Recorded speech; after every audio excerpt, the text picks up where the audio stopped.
Welcome to The Kingdom, a podcast dedicated to CCBC Essex Athletics and a land defended by Sir Ross's Knights. Now here's your host, Rocco Geppi.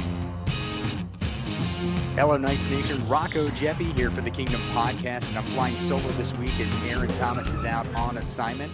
We have something new this week, a segment that we're going to be calling Once a Night, Always a Night, where we check in with former student athletes, talk about their time here in the Kingdom, and also see what they're up to.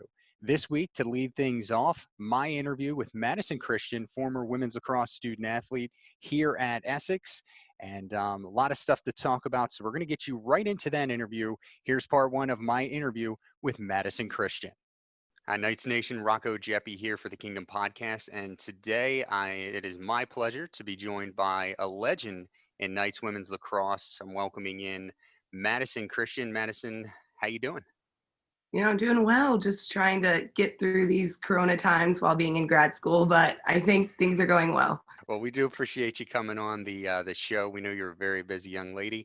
We'll dive right into the questions here and see where it takes us. For those of you that don't know or are new to the Knights program, Madison Christian, women's lacrosse student athlete here at Essex back in 2015 and 2016. Lots of highlights throughout her years here. For me, one of the biggest, if not the biggest, Madison was the first women's lacrosse player to 100 plus career goals in more than 40 years when she was here in those 2 years. So Madison, let's start right there. 109 career goals, first person to do it since the 74-75 season. Neither one of us were alive at that time. Yeah. So just take me through, that type of feeling when, because I remember, it's a little fuzzy. I'm getting a little older, but I remember when you hit that 100 career mark. So just take me through that and how you were able to score and do it so regularly. Well, the game I hit my 100 goal mark. I remember she was saying, you can't force it. You can't force it.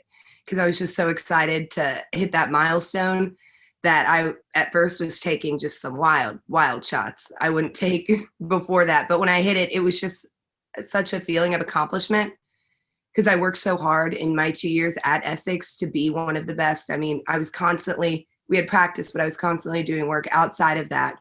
I was doing wall ball, extra sprints, extra running, just because I wanted to be the best and set myself apart from everybody else. When I was out there on the field, especially the other teams, plus if I kept getting better and better, there was no way they were going to stop me because I was always evolving. But I think Essex allowed me to grow in great ways that I wouldn't have been able to if I would have immediately went to a 4-year program, which is why I'm so thankful for my time there. And I always say I wish Essex was a 4-year school because I would have loved to have gotten my degree from there. And I know my teammates would have as well. You and a couple of your teammates had a very interesting transition from freshman to sophomore year. Yeah. And actually, I'm going to start somewhere else. There was a point in time where you almost were not a Knight. Not a lot of people know this, that you were originally going to be playing at Catonsville. Unfortunately, your freshman year, Catonsville could not field a team. And so you came to Essex. So tell us a little bit about that. Yeah, I'm from Anne Arundel County, but I went to Catonsville just because I kind of wanted to get out, and I knew they had a team, and I saw how good the team was at Essex. So I guess I downplayed my skills a little bit and just went there. But when their team folded, I remember it was a little bit into the semester, like a week when that drop ad period still is. And I said, well, I'm just going to go here. I need to play lacrosse. I want to play lacrosse. I want to play at the next level. And it's scary going to a team, especially a women's team at Essex that has been traditionally very, very good. That was a little scary, but I figured if I'm going to get noticed by the D1 coaches that I want to get noticed by, I need to go to Essex. And so that is how I ended up there. But it was very last minute. And then after your freshman year, we have a changing of the guard, if you will. Head coach Carrie Lochner resigned. She wanted to focus more on family. She ended up having a baby, her first baby, shortly thereafter. And then in steps former Knight student athlete Emily McBee, who is an All-American, All-Regional Conference. Talk about that transition, and then I do have a little bit of a follow-up question. Okay. Coach Carey was awesome. When I would talk about, my kind of fears about coming to Essex, she was like, Madison, you should have been here all along. Why'd you ever go to Catonsville? And she was so much of a mom figure to all of us. I think sometimes she didn't want to go way too hard just because our numbers were so slim that year. I remember we played at Onondaga with 10 people. So we were 2 men down the whole game. But I mean, it taught us a lot. You had to get comfortable with being uncomfortable. I mean, wherever she wanted to put you, mom saying you got to go do this, so you have to go do this. But I wasn't shocked when she left. She had just had such a cute little baby, and I knew she wanted to be home with. I forget if she had a boy or a girl, but I know she wanted to be home with them. But when Emily came in, it was a little bit of a culture shock because she was a lot harder, a lot stricter on us, which we needed. I mean, we needed that to be the best, and I loved it. But it was like, why? And two, I coach now, and when my girls are doing conditioning, I don't do it with them. I'm not built like that anymore with my bad knees. But she'd run with us and beat us. So we were like, oh my, she's crazy. But we learned so much from her. And I'm so grateful. I mean, I had 2 of the best coaches ever. I wish they could have come with me to my 4-year schools because I loved them. They were great. Yeah, I don't know if you guys knew when everything first got started, but in addition to being a lacrosse student athlete, Emily was also a cross country runner, and if memory serves, I think she went to a national tournament in the year that she ran cross country, but she was a very good cross country runner as well. She never told us she ran cross country. This makes sense now. While she was beating all of us, we're like, what the heck? Yeah, she was really good. So going into that sophomore year, I remember there was a period of time where we were still on the search because we had a Mhm. lot of good candidates, and it was a very tough decision. Yeah. Ultimately, I think going from Carey to where we are now with Coach Schroeder, we needed that person that could bridge the gap, and I think we made a good decision. And Emily, she didn't have much coaching experience, but she was a Knight, and she Right. gave us what we needed. You guys, went from a 2-8 record your freshman year, won a few more games your next year, going 8-9, just under 500. But there was a transition during the summer into fall where we were still trying to lock down that coach, and we kind of went to you and we're like, hey, here's what we would like from you. We would like you to step up, Hmm. lead some stuff in fall ball, kind of take the reins of a real leader. And basically it was like no problem. And it was, from memory serving, it was you leading this team until we had a head coach alongside Caroline Oakey and Hmm. I believe it was Haley Gerard. If I'm correct, you were the Yeah. 3 sophomores coming back. Mhm. Talk about what that was like. I mean, I think at the time you were like 19, 20 years old, and we're Yeah. saying, hey, we need you to kind of lead this team until we get a head coach in place. Well, I loved it. So I've been coaching. I kind of got through into coaching um, before this at Essex. But my dad, as you know, he works in Africa, and he would sign up to coach my little sister in sports. But he obviously couldn't make it sometimes because he was, in a whole nother continent.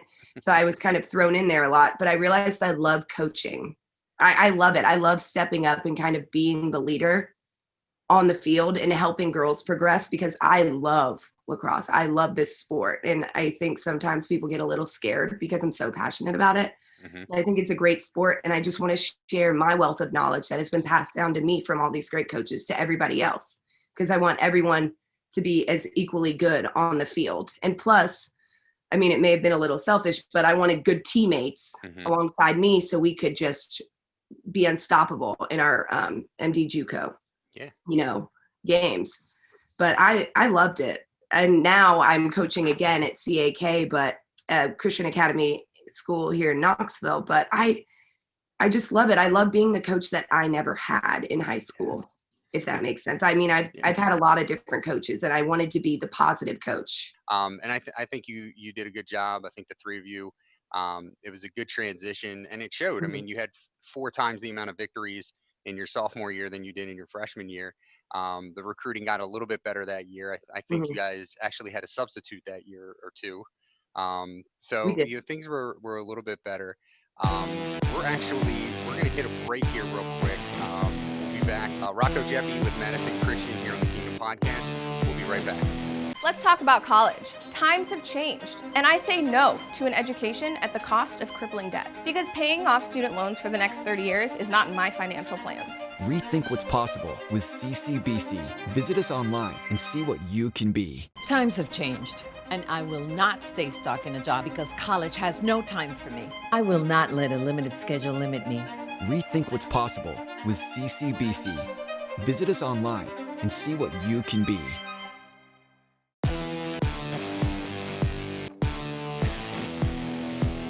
And we're back. Rocco Geppi on the Kingdom Podcast, and that was part one of my interview with Madison Christian.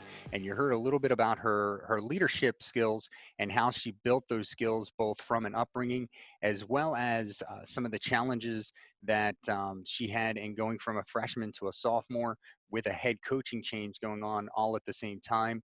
And we got to say, looking back on that and what we asked from her as a sophomore and a leader, she definitely did a great job. We're going to take you to part two of this interview, and we'll be right back. Here's part two of my interview with Madison Christian here on the Kingdom Podcast.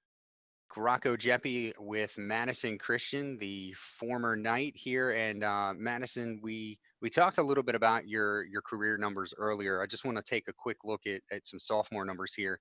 2016, 67 goals that year, fourth in the NJCAA. And something that, when people look at the stat sheet until they get to this column, they might not know about you, but eighth in the NJCAA that year with 65 draw controls. Kind of take me through the big jump in goals scored. You had 42 your freshman year, 67 as a sophomore, and then those draw controls. So I think the jump in goals from my freshman to sophomore year had all to do with my teammates. With a good team around me, I really felt more comfortable doing, more things or trying things I hadn't before. So I really give that up to my team to just helping me get to that level. But draw controls, I'd never taken the draw before. I did in a few rec games when I started playing lacrosse in high school, but I was like, this is crazy. But Emily really taught me how to take good draws. And I just would practice the motions in my house by myself. Like, this is what I want to do. I would watch how Taylor Cummings takes the ball. I would literally try and put my hands exactly how she would do it and do these different things. And it was just a game of mine. I always wanted the ball. That could be good or bad, but I always wanted the ball. Whether it was me taking the draw and getting it or I was scoring a goal, but I knew that I was a dependable teammate and I wanted to help out my other teammates around me by doing my jobs.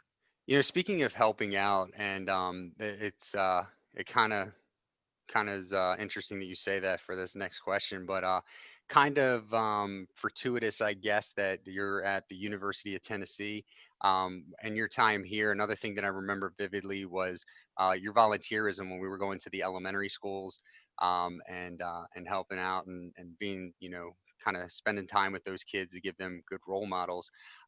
Talk about that part of it. Talk about, going on those trips and seeing those kids and working with them.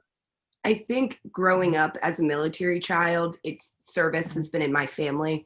So whether it's been military service or giving back, I love doing that. And I loved how you guys at Essex would facilitate that for us, where it was just so easy to where you really couldn't say no to going to volunteer. But I loved those kids. Their laughs were infectious and they're so funny at that age. They're just so innocent and funny in the things they say and do. You just can't help but laugh and be there for them. And I know that helped them out a lot too, because they might not have had a positive role model, or they probably have never seen somebody like me before wanting to help them out. So I think it was great. And I just love helping kids though. So I think that's why I was drawn to coaching high school athletics. Is very cool. And you talk about your dad, so your freshman year, we're kind of, we're going through the motions of getting, technology and live streaming and ultimately, our partnership with Broadcast Institute of Maryland leads us to be able to host and broadcast the men's lacrosse national championship in Mhm. 2015. But it also kind of set the beginning stages of what we were trying to get to. And so by the next year, the 15-16 school year, we're live streaming games. And I remember live streaming women's lacrosse games. And everything in the beginning was really slow. Not only the picture quality, but Yeah. the process of getting it there. And, men's lacrosse, we'd have a couple, maybe a dozen or so people watching. Everything was still so new. And with women, I know the two games are completely different. Mhm. We, for weeks on end, it was, one person watching, one person watching, one person. And I'm like, man, we got to get more people watching. And actually for like 10 seconds, the thought crossed my head that, hey, should I kind of stop this for a little bit and reassess it and this, that, and the other? And it was right at that time that I was talking to you one day and I was like, yeah, I wish I could get more people to watch. And it's only one person watching. And you tell me, well, that's my dad watching. And so we find out, your dad is in South Sudan. He's getting Mhm. up or staying up. I don't know which one it was until like 2 o'clock in the morning to watch your games. And Yeah. so at that point, now we're giving shout outs to him every game. We're like, hey, Mr. Christian, how you doing? And so talk about that. I mean, your parents have always supported you, but how cool Yeah. was it to know that your dad halfway around the world is watching you still being able to watch you play lacrosse? It was awesome. And as much as I hate technology, I think one of the good things is that a lot of things are more accessible now than they were before. And that being Mhm. my dad being able to watch me play lacrosse. I mean, when I was growing up, he would drive me to different practices. I mean, when I first started playing lacrosse and he asked me, is this what you want to do? We would drive about 2 hours from Northern Virginia Mhm. to Maryland so I could play. So he has always been my number one supporter, and he never wanted to miss a game. So it pained him when he had to be in Africa for it. But I was like, Dad, no, you can watch it on a live stream. And he enjoyed every game. He enjoyed the shout outs. He would text me after, oh my gosh, you got to go back and listen at like this mark. They shouted me out. He loved it. And I know our family loved it too.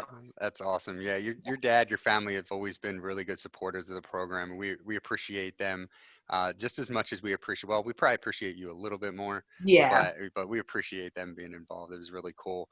Great stuff there in part two of my interview with Madison Christian, talking about her transition from her freshman year to her sophomore year again, and talking about her volunteerism here at CCBC Essex, and something that we continue to try and impart on our student athletes to show them the importance of volunteering in your community. But one of the big things that stuck out in that second part was how Madison talked about her father. Those early years of the live streaming was a little bit of a challenge because we were still trying to get our feet on the ground with it, and watching that participant counter each week and seeing just one person for the women's lacrosse games was a little bit perplexing.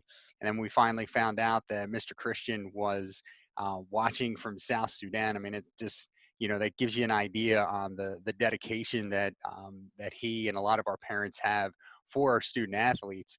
So wonderful stuff there, Mr. Christian. Thank you again. And we do appreciate it. Right now, we have to get to another quick commercial break. When we get back, the final part of my interview with Madison Christian here on the Kingdom Podcast, a podcast dedicated to CCBC Essex Athletics.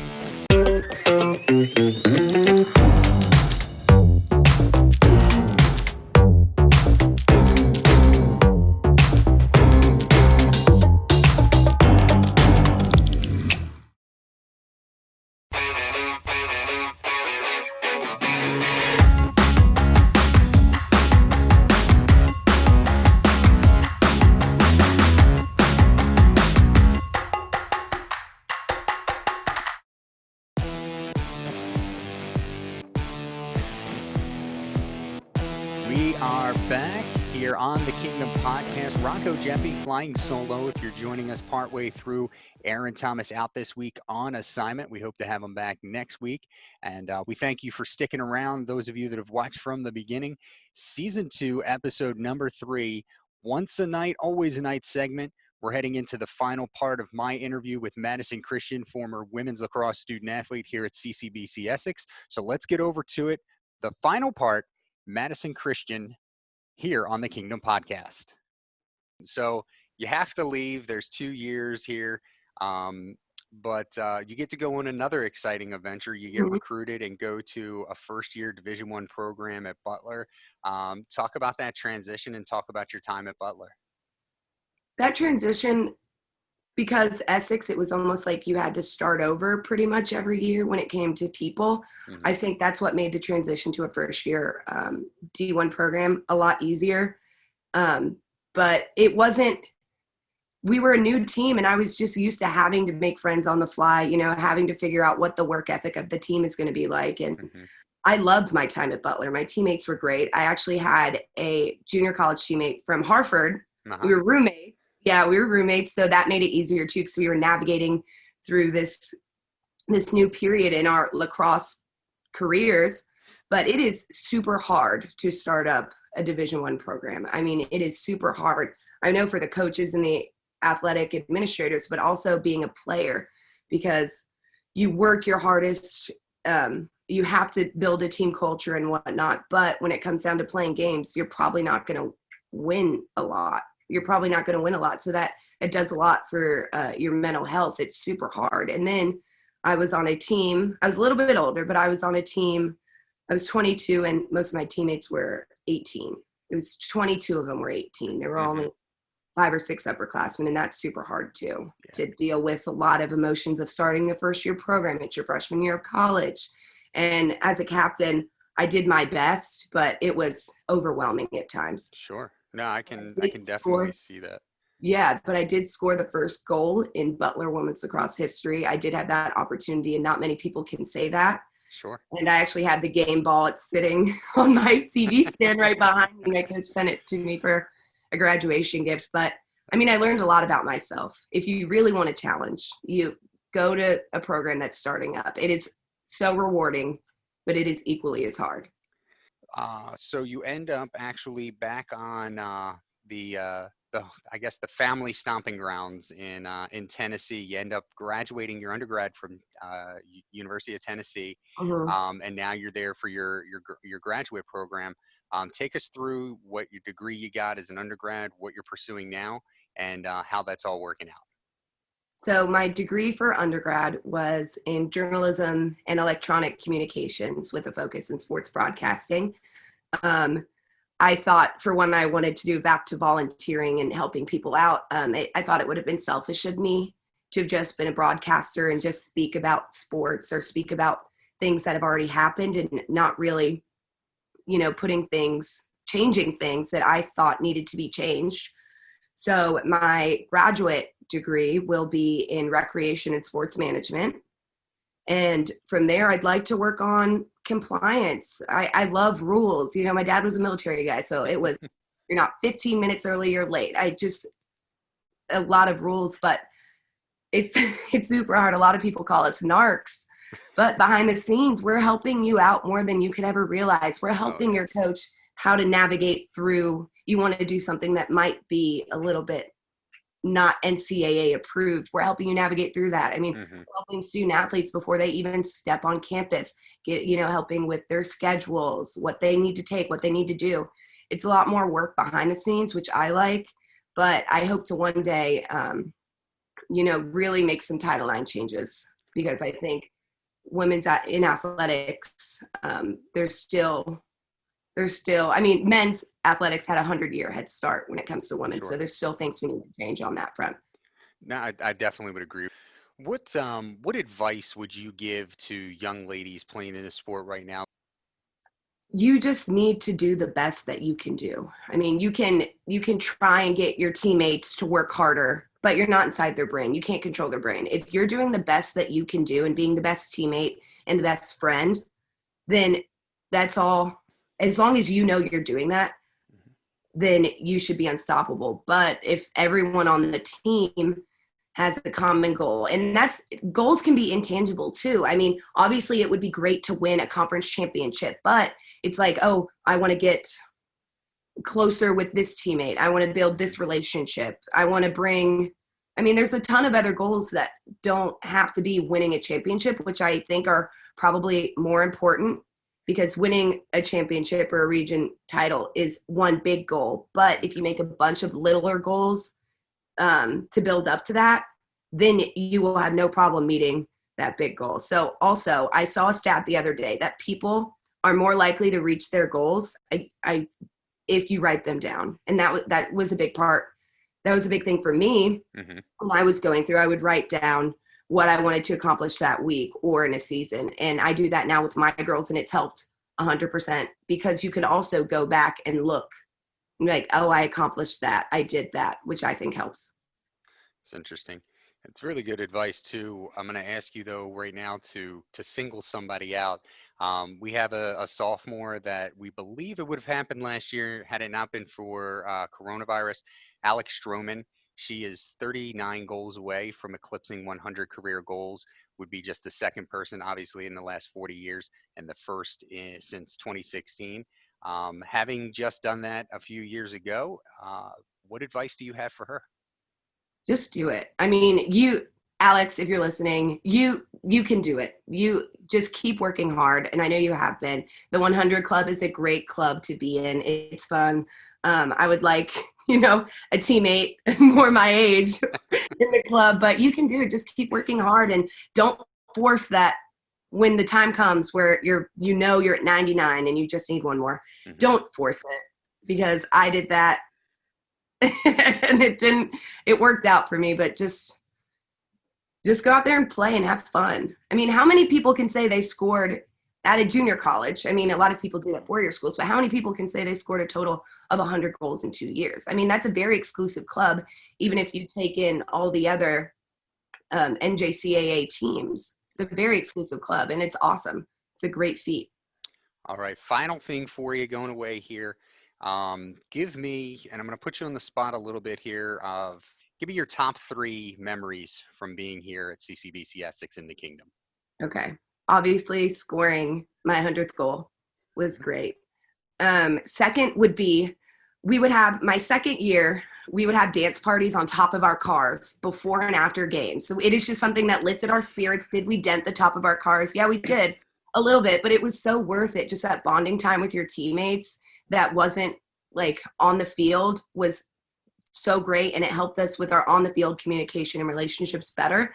And then the third would probably, gosh, it sounds cliche, but just making friends. I mean, I still talk to my teammates almost every day. Caroline Oki and Steph Stuhler, I talk to them every day, and Brianna and Kalista. And we were just so close, and that's friends that, yeah, I made them in community college, and you would think some people would leave their college friends, but no. I mean, they're some of my best friends. That's awesome. Yeah. Madison, I really appreciate your time. Appreciate you coming back in to talk to us. I know you're a very busy young lady, and so hopefully we'll get you back on another time in the future. Yeah, that'd be awesome. All right. Well, thanks Cool. again. Yeah, Madison Christian, ladies and gentlemen, we're going to hit a break, and when we get back, you'll have more from me. You're listening to the Kingdom Podcast, a podcast dedicated to CCBC Essex Athletics. Let's talk about college. Times have changed, and I say no to an education at the cost of crippling debt, because paying off student loans for the next 30 years is not in my financial plans. Rethink what's possible with CCBC. Visit us online and see what you can be.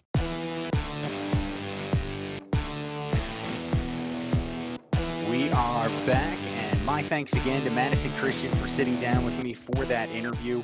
I think we sat down and we talked about, this interview should take about 10 or 15 minutes. And in actuality, it ended up being well over a half hour. We were able to cut some stuff down and give you that interview. So we thank you for watching. And again, thank you to Madison for sitting down with me and getting that done. One of the things you heard there is, as we're going to get some takeaways on that third part, is Madison's transition to Butler University, leaving CCBC Essex, not only to go to a Division I NCAA program, but a new NCAA program. And she talked about the challenges, but also the benefits that she got out of that. She thought it was easier going to Butler from JUCO, because here in JUCO, it's almost like starting over to some extent every year. And so she already had that experience from her 2 years here, took that to Butler with her. Again, we saw the leadership in Madison, a captain in her first year there. She talked about the mental health and setting the culture when she was at Butler, and how she helped and explained that to first-year student athletes, that this is a new program. It's not always going to be like this. And here are the things that we can do to kind of fortify our mental toughness and get through these initial stages. So really learning a lot about herself, talking about how even though it was hard, it was rewarding as well. Her advice to student athletes, overall, telling student athletes, just do the best you can. You can only control what you control. We hear that week in and week out here on the Kingdom podcast this year from our administrators, control the controllables. And that's basically what Madison was saying. And then she talked about Alex Stroman, who's coming up on being just the second person on the women's lacrosse team to 100 career goals since the 1970s. So really pulling for her and then passing on some more wisdom to the student athletes and the team to set goals, write them down, and not to just let it be large goals. When you're setting your goals, of course, everybody wants to win the conference. They want to win the region. They want to get to and win a national championship. But it's those little goals, Madison was saying, that will help you build and get to those bigger goals. Much like climbing a mountain, it's going to be little steps to get you to the peak of that mountain. And so some good advice from Madison there as well. And then finally, she gives us her top 3 moments here at CCBC Essex as a member of the Knights. Her top 3, of course, her 100 career goals. Then talking about her dance parties on the cars in the parking lot, something that looking back on, I guess, could be a fun memory, but certainly in the moment, something that a lot of us around here took kind of a parent role aspect to that of, get down, you're going to hurt yourself. So it was a little frustrating for us in the moment, but it's good to see that from something like that, they were able to build camaraderie. And so certainly we're not telling our student athletes to go out there and sit and stand on their vehicles.